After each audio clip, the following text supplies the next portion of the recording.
দরবারে কোনো পর্দা থাকে না, সঙ্গে সঙ্গে আল্লাহ পাক কবুল করে নেয়। সুবহানাল্লাহ। যে কদিন আমরা বসে আছি সব আমরা পিতা আর যুবক ছেলে যারা ওরা কিন্তু জলসা করে বসে, ওরা আলোচনা করে শুনে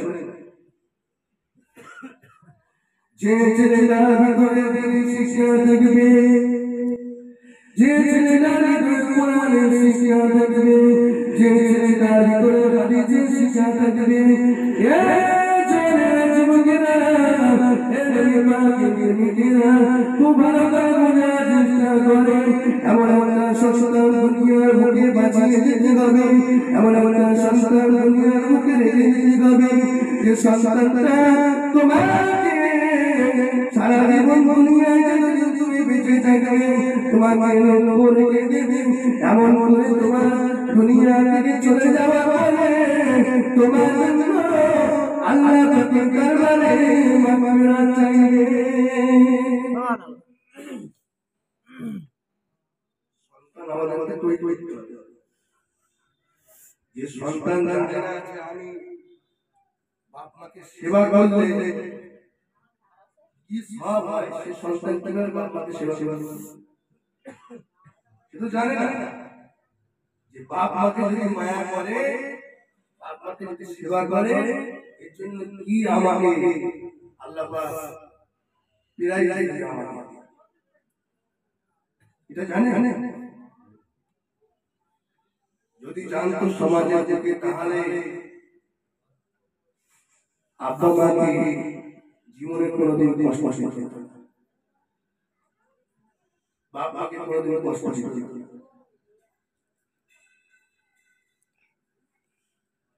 শীতের সময় যে সময় থেকে সবাই তেলবেলা ঘুমিয়ে পড়ে, নিশুরাতে তুমি যখন ছোট ছিলে, এ যুবকেরা খুব ভালো করে শোনো, যখন তুমি ছোট ছিলে মায়ের গর্ভে যখন ছিলে, মায়ের পেটের ভিতরে কত লাথি মেরেছো, কত যন্ত্রণা দিয়েছো, কত ঘুষি মেরেছো।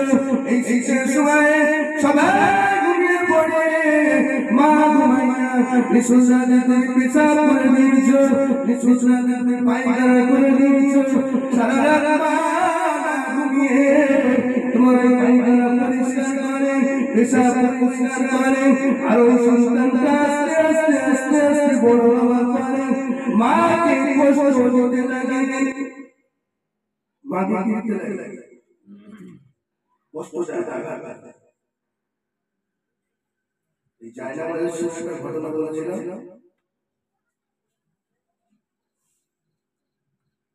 আজকে বলুন এই নারী মারা গিয়েছে,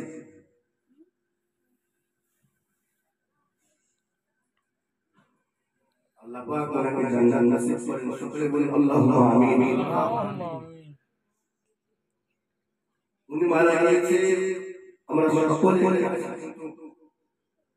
ওনার ছেলেরা আছে, বৌমারা আছে, মেয়েরা আছে, জামাইরা আছে, পোতারা আছে, সবাই আছে, কিন্তু সেই মানুষটা আজ নাই।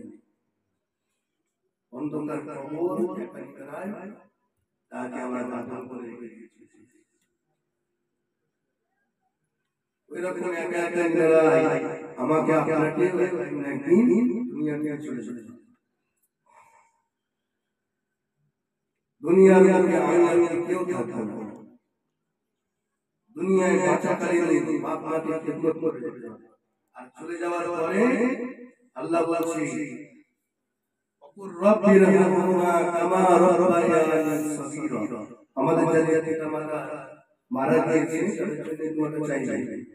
আল্লাহ আমার পিতা মাতা যারা আমাকে লালন পালন করে বড় করেছে, আল্লাহ তুমি আমার পিতা মাতার কবরে আপনার রহমতে তুলে তুলে নিন। বলুন সুবহানাল্লাহ।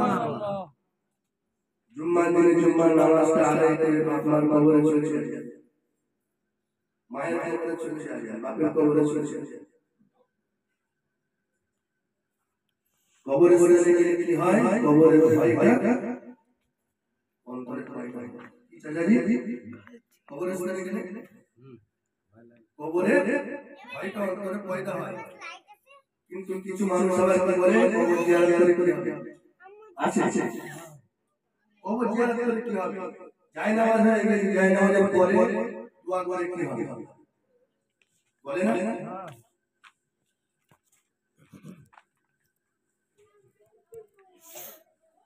কবরস্থানে গেলে যে 100 মানুষ কবর জিয়ারত করে তার ভিতরে যদি একটা মানুষ ভালো থাকে আর ওসিলায় যে আল্লাহ পাক ওই কবরবাসীকে আল্লাহ নাজাত করে দেয়, তাহলে অসুবিধা কি আছে? তো ভালো জিনিস। কোন এক কিছু রাতে রাত 1টা 2টো বাজে, সে সময় গুলি পাই কবরে চলে যাবে, গিয়ে দোয়া চাইতে হবে, দাঁড়িয়ে চলে যায়, দেখবে আপনার হাত কি হবে, ফিরার বাড়ি আসতে পারবে। সামান্য যদি কারেন্ট চলে যায় আমরা কি করি? বাড়িতে লাইট জ্বালাই না, কারেন্ট চলে গেলে কি করি? জেনারেটর স্টার্ট করি। কবরে কি জেনারেটর স্টার্ট করবে? কোনো লাইটের ব্যবস্থা নেই, গরমকালে ফ্যানের ব্যবস্থা নেই, একা জ্বালায় আমাকে আপনাকে ফেলে রেখে দিতে হবে। টাকা পয়সা সব জায়গায়, ঘর বাড়ি কিছু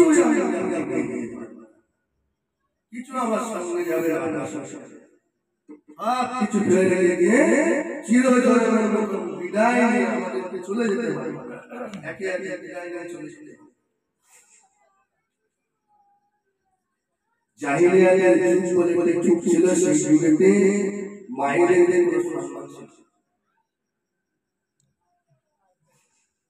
মেয়েদেরকে কোনো সম্মান ছিল না। মেয়ের সন্তান হলে এই নারীদের সম্মান আল্লাহ রাসূল স্বয়ং নিজে এসে দিয়েছে। বলুন সুবহানাল্লাহ।